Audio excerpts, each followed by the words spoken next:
Welcome, everyone, to the Sideline Report. I'm Marvin Jackson. With me today are Lou Holder, David Aldridge, and our special guest, former Redskin, Anthony Armstrong. Welcome to the show. Appreciate you having me. Glad to join y'all. All right. Redskin, now we're Commanders, and you're still a fan, even though you're living in Dallas. But that's okay. Yeah, you kind of hide out here, and folks don't realize it till a little later. My phone was blowing up after Sunday, though. I ain't really like that too much. Anthony, I think earlier you told me that you had played in some games like this before, but they weren't this close. Yeah, I remember one back in 2010. We went up to East Rutherford, played against the Giants, and it was just one of those days where the ball always bounced the other team's way, and it was just fumbles left and right, and it was ugly, but it wasn't as close as this one, right? This game here just feels like Washington didn't show up from the jump. For whatever reason, they didn't show up with their best. And I don't know if they're still licking wounds from the previous losses, but this is the league, this is the NFL. You got to find a way to show back up. And I mean, everybody's saying the right things in the locker room, but you could tell they were a little beaten. They're a little emotionally beaten after that game, and just a heartbreaking loss. And just coming down to special teams and the way that they lost that game, that takes the wind out of your sails a little bit. But I got to see them bounce back. I got to see them get back on their horse and be ready for Tennessee. David? Well, there's a bunch of things that have gone wrong the last few weeks, but it starts with the offense. The offense was dynamic. They were making explosive plays. They were controlling the time of possession. They were converting on third downs. They were playing with tempo, like Sam Cosmi said. And that's all kind of dissipated in the last 3 weeks. Now, the quality of Pittsburgh and Philadelphia had something to do with it, but Dallas is not a good team. They had lost 5 games in a row. They had gotten their doors blown off back-to-back home games. They're without their starting quarterback. They're without their starting left guard. They're without their starting right guard. They're without their starting wide receiver. That's not a team that should be able to play with you if you're a good team.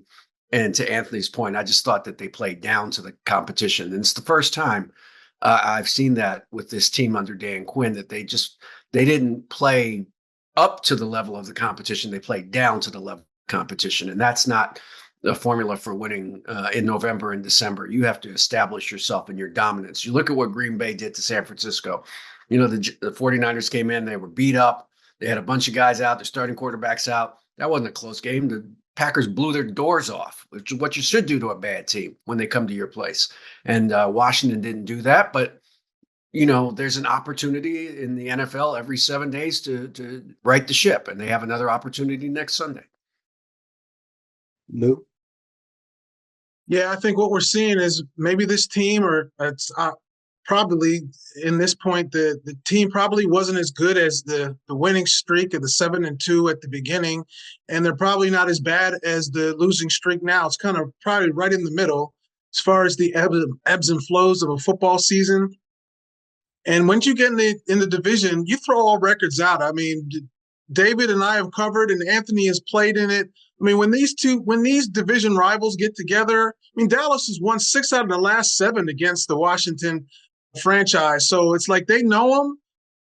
And again, they're all professional competitors. I mean, we see all around the league that teams that you think that, well, they're not supposed to be in games. Well, they happen to be in games against teams that have better records. So I just feel that this is one of those things that now you lean on those veterans that you brought into the locker room, like the Zach Ertz, like the Bobby Wagner, like the Tress Way, who's been around for 11 seasons. Those are the kind they talk about the brotherhood, and they talk about holding logs and having all these bonding experiences. You're going to face adversity. Any team in the NFL is going to face adversity along the way. And it's what you do now. You got 5 games left to play. They've won 7. They only won 4 last year. So for a lot of people, if you pour true serum into a lot of people, they'll say, hey, look, they're ahead of schedule. But maybe things are just, going through the ebbs and flows of a football season. And now let's see how they respond in December, these 5 games that are left. I'm understanding where you're coming from, David Aldridge, that the team played down. And I think that that's very true. But I want to ask Anthony, is there anything else that they're doing or not doing that they were doing earlier in the season on offense? Since you're an offensive guy, it seems that, the players are saying, we had this momentum going and all that. And maybe people are catching up with Kingsbury's game plans. Is that what it is, or is it something else? I mean, I think you have to attribute that to that. I mean, this is the league, right? People are going to pay attention to what's on tape. And when you do the same things, you have tendencies, and they have a good book of business on Jaden Daniels now. I mean, frankly, starting the year, one of the biggest benefits of being on Washington was that nobody knew what you could do. They didn't know what the offense was going to look like, and you could catch people off guard. Now they got game tape. Now you have to see how you're going to be as a offensive coordinator, as an offensive genius. Can you create some different plays? I want to see Jaden Daniels kind of reframe and rewire his reads on some of these plays. Know that he wants to go to the flat and make that corner slough off underneath that corner so he can get converted with a flat route, turn up for 10 yards. You just got to change how you approach this game. What defenses are giving you, you're getting more pressure, you're slowing down his processing speed, and it's making the offense be a little bit more vanilla. I really want to see Terry McLaurin get moved in various positions and get more targets. Right? Get your best guy the ball in various ways and give the defense something to think about, because now they know what cards you have in your hand, and frankly, they're taking it to you. I noticed they were playing him a little different, McLaurin. Every once in a while, they were right up on the line, and they weren't letting him get off the line. And they did the same thing in Philly. They did the same thing in Philly. They did the same thing, right? So, is that something they can work on? Because it didn't seem like they didn't change the game plan, even though they saw this happening. Yeah, you got to motion the guy, right? Find ways to get your people open. You look around the league, you see the top receivers are always in mismatches. And it's like, why is Jamar Chase lined up against a linebacker? Because his offensive coordinator did a great job of moving him to that spot and making him have an easy catch. And Terry's been known to make the big plays down the field, but it doesn't have to be every single play. He only has 73 targets this year. He's on track for his lowest total in his career. So he may get these 1,100 yards like he's been doing in the past few seasons, but it's going to be at a very small clip of targets. Well, that's been the knock on Kingsbury's offenses in Arizona and other places, is that they are somewhat predictable. He kind of keeps guys locked into certain formations, and there's not a lot of motion in his offenses. You do not see McLaurin in the slot a lot in this offense, and so there's different things that they can do to probably get their best players the ball. I think they need to take some more shots to De'Ami Brown. He's the one speed guy they've got on the roster. They very rarely go over the top with him and try to take the top off of a defense. You have to do it 3 or 4 times a game, whether it's successful or not, just to get them out of what they're doing. So there's things that they can do. And I think Anthony is exactly right in terms of Jaden's a rookie quarterback, and he's a great rookie quarterback. But all rookie quarterbacks go through this, where teams start taking away the stuff that you showed you could do, and they make you do something else. now it's on Jaden, and I think he will get it. I don't think it's going to take that long either to realize, okay, I can't do that thing I've done the first 6 weeks of the season. They've taken that away. I got to go to this other side of the formation now. I got to make this other read. I got to do this other thing. And he's very smart and very diligent. I think he will do it. I don't think he'll be stubborn about it.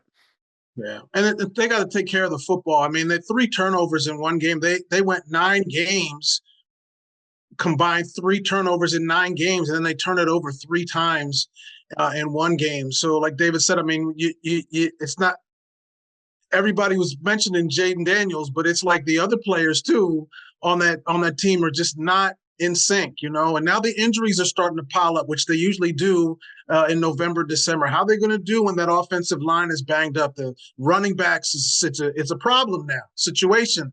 It's a problem. So, but that's the league.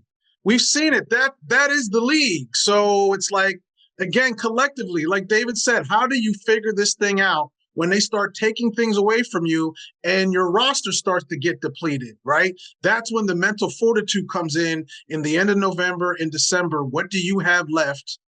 And all these coaches that are on this coaching staff that were head coaches and big time in other places, now we're going to see all that come together. But everybody is absolutely correct.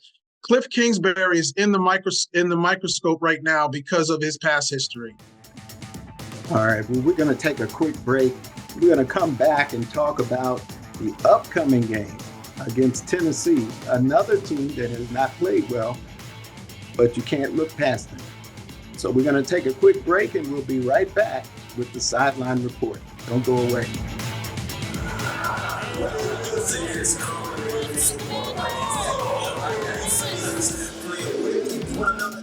All right, welcome back to the Sideline Report. Marvin Jackson here, along with Lou Holder, David Aldridge, and Anthony Armstrong, former Washington player.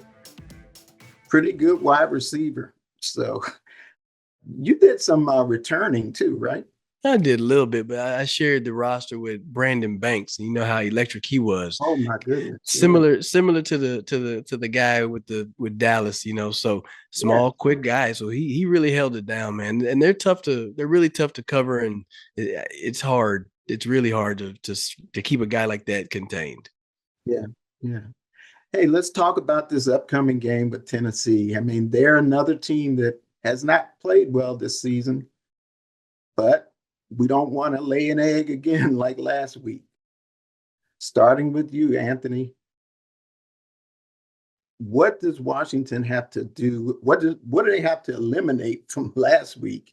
And what do they have to do to win this game? Because this is a big home game. I mean, it's not a division game, but it's a home game, and you got to win some home games, right? You really do. I mean, you're going up against a Tennessee team coming in that's 2-4 on the road, and you're 4-2 at home. And frankly, your fans are a little upset with you. So you got to put on a good performance. And to me, I got to go back to the Carolina game, right? Jumping on a lesser opponent quick and staying on them the entire way through. I mean, if there's some trick plays that are up the sleeves, do that to get this momentum early, because God forbid, no third and out on an opening drive. I need to see a touchdown. I need to see some excitement going on at Northwest Stadium. That's going to be the big key for me. Eliminate, obviously the bad plays from last week. You got to stay on the field, but start early and start often on this team, because you're going up against Will Levis, and that guy likes to throw the ball to defenses. So, hey, Mikey Sainristil, do you want to get your hand on the football? Is Marshawn Lattimore going to be out there? Can he get his hands on the football? Because, hey, there's players that are on Tennessee's side, and the way they played against the Texans lets me know that they can show up and beat you in your own stadium. But Lord, this does not have that happen. I could give you a scenario where Tennessee should be competitive in this game and can win this game. And of course, it's NFL. But again, if you're about that life, if you're trying to show that you're different than you've been in years past, that this is a real turnaround, you got to take care of beating teams you should beat at home. And you should beat them comfortably at home. Like, all due respect to Will Levis, they're not a good offense. Okay, they're not. And your defensive line, which did nothing against Dallas last week, next to nothing, I should say, has to make its presence felt.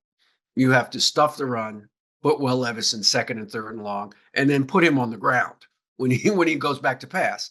And to Anthony's point, offensively, come out with the tempo that we saw earlier in the season and complete it with a touchdown, complete it with some early scores to get the crowd in the game, to get your sideline into the game, and to take control of the game, because it's all about controlling a game against a bad team. When this team was doing well, they didn't mess around with Carolina.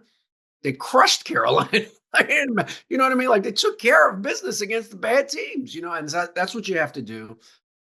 Well, and it's easier said than done. I'm not a mystery. I'm not a genius here, but these are all obvious things. But if the Commanders are the team that I think we all think that they are, which is an evolving, improving team, they're not on the level of the Eagles. They're not catching the Eagles. The Eagles are gone. That's done. The division's gone. Now it's about trying to secure a wild card. If they're that kind of team, and I think that they are, then they should win games in late November and December that they need to win. And this is one of them. Hey, Lou, the running game, is good. You got some banged up running backs, Brian Robinson and Eckler. And the Titans holds their opponents to 107 or less yards a game. So how do we balance that offense, Lou? I mean, it's all about playing complementary football. I mean, you got to next man up. Rodriguez, next man up. McNichols, next man up. That's where it is. I mean, in this last game against the Cowboys, there was a blocked punt, blocked field goal that hit the uprights, and you walk away with 3 points offensively.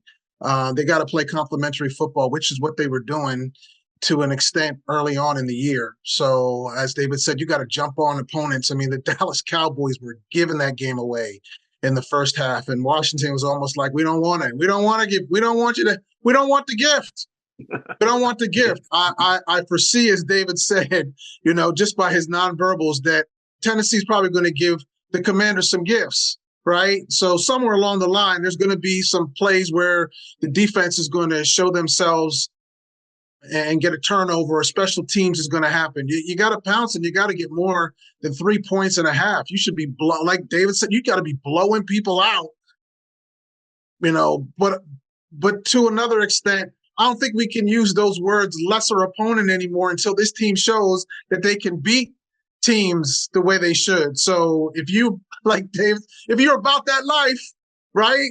And it's the reality is that, the division's probably gone. Well, yeah, you got to scratch and fight for that wild card. And they still have 5 games to show that this is a special team. And I think they'll rise to the occasion.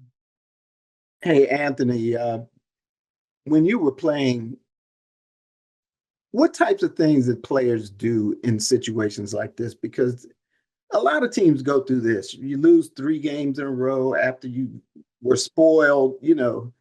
What kind of things do you guys do amongst each other?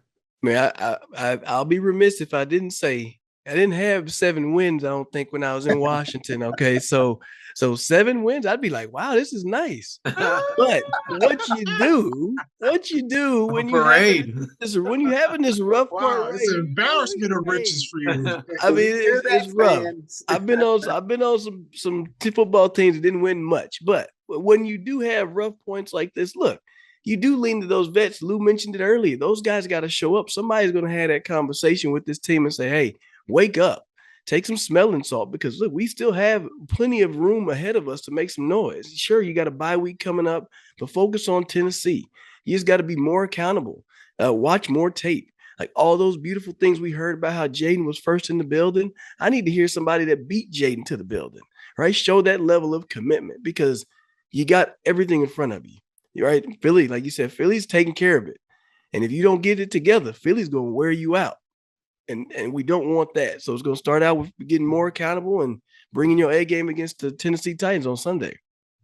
David Aldridge, everybody talked about Philly, early in the season. They might not be quite the Philly that we thought they were going to be. And now, what is it, like 9 straight wins or something? I mean, what is it? What's going on up there other than that great running back who's gained about 200 yards, 250 yards on the ground? Yeah, no, I mean, Saquon's having them other than Saquon. Well, you can't say other than Saquon. he's playing at MVP level. But isn't their defense playing better? Of course, yes. All of them are playing better, but it starts with their ability to run the football. Like it's no secret. Offenses slow down, and when it gets cold, you got to be able to run the football. And you have to be able to stop people from running the football. And their defense is now living up to that billing with all those first-round picks that they've had the last few years that they've put on the defensive line. Those guys, Carter and all those guys, are wearing people out, dominating the line of scrimmage. Their O-line isn't what it was maybe 2 years ago, but it's still pretty good. And they know, I just need to give that young man a crease, and he's gone. And that's all he needs. He doesn't need very much daylight. He'll take care of the rest. And he takes all the pressure off of Jalen Hurts. Jalen can just be relaxed and easy. It's not on him. He doesn't have to throw for 350 yards every week for them to win the game. I mean, that's a lot of pressure on a quarterback, no matter how good they are. So you add those 2 things up. It's the line of scrimmage. I mean, I'm not very bright, guys, but I know that football is one on the line of scrimmage, offense and defense. So their offensive and defensive lines are handling their business right now and controlling games and making it easy for their skill players on both sides of the ball to just fly to the football and play and run with their hair on fire, going 1,000 miles an hour. You look at their DBs, they're flying all over the place because they know quarterback ain't going to have the ball that long, because our guys are going to get to them. So we can jump routes, we can be impressed, we can be aggressive, because we know our D-line is going to get home. And that's where Washington's D-line was doing that the first 6 weeks. They were putting a lot of pressure on quarterbacks, getting a lot of sacks. And the last couple of weeks has been gradually getting less and less. They need to jump it back up to where it was a few weeks ago. All right. And Lou? Yeah, I just think that, right, again, where's Ron Payne been? Where's that rush? You gotta have that. And I think what you're seeing in Philly is that offensive coordinator and defensive coordinator are really gelling with their units. So I'm looking at Kingsbury and I'm looking at Witt to find out, how are you going to improve what you've been brought here to do, right? And it couldn't be said any better. You have to be able to run the football in November and December in the NFL, and particularly in the NFC East. You've got to be able to run the football. So that's going to be interesting with that banged up running back unit. How are they going to be able to run the football, establish the run, so everything else can work? Let's get back to Jayden Daniels. Great season. But there are some situations where you can see he's a rookie. Sometimes he gets a little confused when the defenses are doing some different things now than what they did earlier in the season.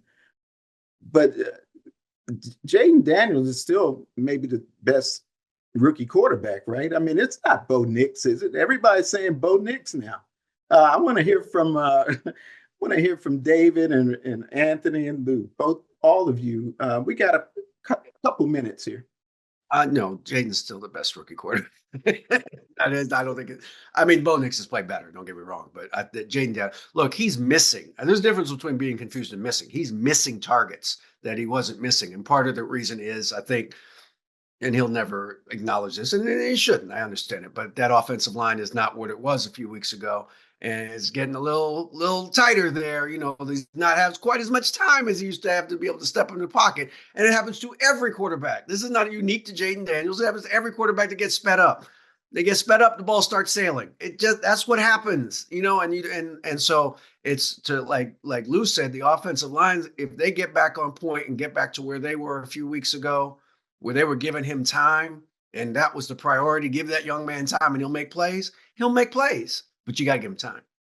Yeah, it's still Jayden. It's still him. I'm in agreement with David. It's just the fact that, you're seeing him going through different adversity. And he's growing in front of your eyes. He's going to learn how to handle that pressure, and they'll work with the play calling to get the balls out of his hand. Going with those screens out left and right, not too hot. I'm not a fan of those, but finding more shots will make things happen for him. But he'll be fine. Just settle down. Lou, where are you on that? I'm in agreement. Not because we see it every week. I'm in agreement that he's a better quarterback. I mean, he's a better dynamic quarterback. He just needs the time, like all quarterbacks do, to make things work. I mean, that touchdown that he scored with Ben Sinnott with that unbelievable block, there's still explosive things there. And he's the better quarterback. All right. Well, Thanksgiving is upon us. And I want each one of you guys, we got about a minute left. Each one of you guys give a Thanksgiving. What would you do? What would you say is a Thanksgiving gift for Washington Commanders? We'll start off with David and Lou, and then we'll end with our special guest. Oh, I don't know. I mean, health would be nice. Get B-Rob healthy. That's the most important thing because they need him. He's the best running back they have. So if they can get healthy, relatively healthy, it's late in the season, nobody's healthy, but relatively healthy where they can play at the level that they're capable of, that would be the main thing. I think they already have their gift. Adam Peters. That's to be thankful for. This team is sitting on $100 million of cap space, and I think 7 draft picks for next year. I'm already thankful that this isn't a one and done. This is 1 year of a rebuild, recalibration. So I'm already, they should already be thankful. Man, for me, it's a couple extra servings of dressing because they're going to need it to bulk up for these last 5 games because it's playoff football going on in the DMV. So I'm excited for it. All right. So now I know what you were doing back at Thanksgiving when you were playing. Oh, yeah, man. Give me the dressing, giblet gravy, cranberry sauce. I need it. All that. Okay. I'm the same way. Hey, look, thanks, guys. David, Lou, and Anthony Armstrong, thanks for joining us and being a part of the Sideline Report today. Absolutely. Appreciate it. Thanks for having me. And happy Thanksgiving to everybody out there, and enjoy the holiday season. So for Sideline Report, I'm Marvin Jackson. We'll see you next time on the sideline. Take care, everybody.